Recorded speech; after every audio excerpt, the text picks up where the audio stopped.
அனர்த்தம் தொடர்பில் முன்கூட்டியே அறிவிக்கப்படவில்லை அரசாங்கம். தன்னார்வலர்களினால் நடத்தப்பட்டு வந்த நிவாரண மையத்திற்கு இடையூறு. மன்னிப்பு கோரிய சஜித். ஒருநாள் சம்பளம் குறித்த அரசு ஊழியர்களின் திடீர் தீர்மானம். சீனாவில் சக்தி வாய்ந்த நிலநடுக்கம். எரிபொருள் பற்றாக்குறை தொடர்பில் அமைச்சரின் அறிவிப்பு.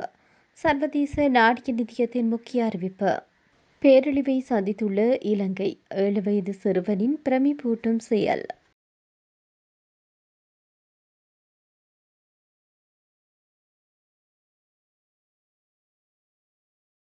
இலங்கையில் அண்மையில் ஏற்பட்ட பாரிய அனர்த்தம் தொடர்பில் முன்கூட்டிய எச்சரிக்கை வெளியிடப்பட்டதாக கூறப்படும் தகவல்களில் எந்தவித உண்மையும் கிடையாது என அரசாங்கம் தெரிவித்தது. கடந்த நவம்பர் மாதம் 12ஆம் தேதி இலங்கைக்கு பாரிய அளவில் புயல் தாக்கம் ஏற்படும் என முன் எச்சரிக்கை விடுக்கப்பட்டதாகவும் அதனை அரசாங்கம் கவனத்தில் கொள்ளவில்லை எனவும் சுமத்தப்படும் குற்றச்சாட்டுகளில் எந்தவித உண்மையும் கிடையாது என சுகாதார மற்றும் ஊடக அமைச்சர் நலிந்த ஜேதிச தெரிவித்தார். இந்த அனர்த்தம் தொடர்பில் கடந்த நவம்பர் மாதம் 12ஆம் தேதி ஏதேனும் ஒரு நிறுவனம் அதிகாரப்பூர்வ அறிவிப்பு வெளியிட்டிருந்தால் அதனை நாடாளுமன்றத்தில் சமர்ப்பிக்குமாறு அமைச்சர் கோரினார். கடந்த நவம்பர் மாதம் முழுவதும் வளிமண்டலவியல் திணைக்களம் வெளியிட்ட காலநிலை குறித்த அறிக்கைகள் தம்மிடம் இருப்பதாகவும் வளிமண்டலவியல் திணைக்களம் எந்த ஒரு சந்தர்ப்பத்திலும் அதிகாரப்பூர்வமாக இவ்வாறான அறிக்கை வெளியிடவில்லை என அவர் சுட்டிக்காட்டினார். வளிமண்டலவியல் திணைக்களம் அவ்வாறான ஒரு முன்னெச்சரிக்கையை வெளியிட்டிருந்தால் அது குறித்து அனர்த்த முகாமைத்துவ மையம் உள்ளிட்ட ஏனைய நிறுவனங்களுக்கு தகவல் அனுப்பி வைக்கப்பட்டிருக்கும் என தெரிவித்தார்.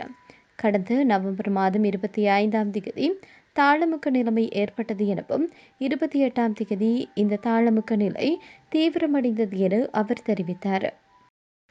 கண்டி மாநகர சபைக்குள் தன்னார்வலர்களினால் நடத்தப்பட்டு வந்த நிவாரண மையத்திற்கு இடையூறு ஏற்படுத்திய சபையின் உறுப்பினர்களுக்கு எதிராக கடுமையான ஒழுக்காற்று நடவடிக்கை எடுக்கப்படும் என்று எதிர்க்கட்சித் தலைவர் சஜித் பிரேமதாச தெரிவித்தார்.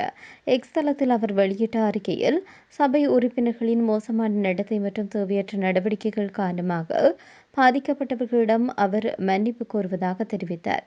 குறிப்பாக சமூகங்கள் மனிதாபிமான ஆதரவை நம்பியிருக்கும் இந்த நேரத்தில் தன்னார்வ குழுவின் நடவடிக்கைகளுக்கு ஆட்சேபனை தெரிவித்த உறுப்பினர்களை நடத்தி கண்டி மாவட்டத்தில் ஏற்பட்ட கடுமையான வெள்ளம் மற்றும் நிலச்சரிவுகளினால் பாதிக்கப்பட்ட மக்களுக்கு உதவ தன்னார்வலர்களினால் இந்த நிவாரண சேகரிப்பு மையம் அமைக்கப்பட்டிருந்தது. ஆனால் கண்டி மாநகர சபையின் ஆளும் கட்சியை சேராத சில உறுப்பினர்கள் இந்த நடவடிக்கையை தொடர்வதை தடுக்க முயன்றதாக கூறப்படுகிறது.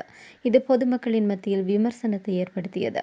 அவசரகால நிவாரண முயற்சிகளை சிறுமைப்படுத்தும் நடவடிக்கைகளை கட்சி ஒருபோதும் சகித்து கொள்ளாது என்று அனைத்து கட்சி பிரதிநிதிகளும் நடந்து வரும் அனர்த்த பதிலளிப்பு செயற்பாட்டின் போது பாதிக்கப்பட்ட குடும்பங்களின் தேவைக்கு முன்னுரிமை அளிக்க வேண்டும் என்று சஜித் பிரேமதாச வலியுறுத்தினார். ஊவா மாகாண சபையின் அரசு ஊழியர்கள் தங்கள் ஒருநாள் சம்பளத்தை மாகாணத்தின் மறுகட்டமைப்புக்காக நன்கொடையாக வழங்க முடிவு செய்துள்ளனர். மாகாணத்தில் உள்ள அனைத்து அரசு அதிகாரிகளும் இதற்கு தங்கள் சம்மதத்தை தெரிவித்துள்ளதாக ஊவா மாகாண பிரதம செயலாளர் அனுசா கோகுல பெர்னாண்டோ தெரிவித்தார். இது தொடர்பில் விருப்பத்தை தெரிவிப்பதற்கான சுற்றறிக்கையும் தற்போது வெளியிடப்பட்டுள்ளது. ஊவா மாகாணத்தின் பதுளை மாவட்டம் டித்வா சூறாவளியினால் கடுமையாக பாதிக்கப்பட்டுள்ளமை குறிப்பிடத்தக்கது. சீனாவின் ஜின்ஜியாங்கில் பகுதியில் நிலநடுக்கம் ஏற்பட்டுள்ளது.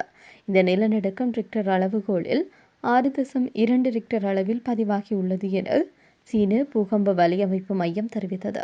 இருப்பினும் நிலநடுக்கத்தினால் உயிர் சேதமோ அல்லது சொத்து சேதமோ ஏற்பட்டதாக தகவல்கள் வெளியாகவில்லை. முன்னதாக டிசம்பர் 2ஆம் தேதி 3.9 ரிக்டர் அளவிலான நிலநடுக்கம் அந்த பகுதியில் ஏற்பட்டமை குறிப்பிடத்தக்கது. சீரற்ற வானிலை காரணமாக 38 எரிபொருள் நிரப்பு நிலையங்கள் சேதமடைந்துள்ளதாக எரிசக்தி மற்றும் மின்சக்தி அமைச்சர் தெரிவித்தார். தற்போது அந்த எண்ணிக்கையானது 24ஆக குறைக்கப்பட்டுள்ளதாகவும் தற்போது நாடு முழுவதும் உள்ள அனைத்து எரிபொருள் நிரப்பு நிலையங்களுக்கும் எரிபொருள் விநியோகிக்கப்படுவதாக கூறியுள்ளார். இதன் காரணமாக நாட்டில் எரிபொருள் பற்றாக்குறை இல்லை என்று அமைச்சர் விளக்கமளித்தார். நாட்டின் அவசரகால பேரிடர் காரணமாக மின்சாரத்துறையில் ஏற்பட்ட பாதிப்புகள் குறித்து தன்னுடைய கருத்துக்களை வெளியிடும் போது அமைச்சர் குமார ஜெயக்கொடி நேற்றைய தினம் நாடாளுமன்றத்தில் இவ்வாறு குறிப்பிட்டார். விரிவாக்கப்பட்ட நிதி வசதியின் 6வது தவணையான சுமார் 350 மில்லியன் அமெரிக்க டாலர்களை 2 வாரங்களுக்குள் இலங்கை விரைவாக பெறும் என்று சர்வதேச நாணய நிதியம் அறிவித்தது. நிதி அமைச்சகத்தில் நடைபெற்ற உயர்மட்ட சந்திப்பின் போது சர்வதேச நாணய நிதியத்தின் பிரதிநிதி ஒருவர் இதனை அறிவித்தார். டிட்வா சூறாவளியின் பின் விளைவுகளை மதிப்பிடுவது, தேசிய நிவாரணம், மீட்பு மற்றும் மறுசீரமைப்பு முயற்சிகளுக்கான உதவிகளை ஒருங்கிணைப்பது என்பவற்றை நோக்கமாக கொண்டு உயர்மட்ட நன்கொடையாளர் அமர்வை நிதியமைச்சு நேற்று கூட்டியது. இதன்போதே சர்வதேச நாணய நிதியத்தின் அறிவிப்பு வெளியாகியது. திருகோணமலை முள்ளிப்பொத்தானை 8ஆம் குள்ளனியைச் சேர்ந்த சிறுவன் தான் சேமித்த உண்டியலை உடைத்து வெள்ள நிவாரண நிதிக்காக பள்ளிவாசல் நிர்வாகத்திடம் ஒப்படைத்திருக்கின்றார். மாஹில் முவாத் என்ற 7 வயதுடைய சிறுவனை வெள்ள நிவாரணம் நிதிக்காக 1184 ரூபாவை கொடுத்துள்ளார். சீரற்ற காலநிலையினால் பாதிக்கப்பட்ட பலருக்கு பல இடங்களில் உலருணவு பொதிகள் உள்ளிட்ட அத்தியாவசிய பொருட்கள் சேகரிக்கப்பட்டு வருகிறது.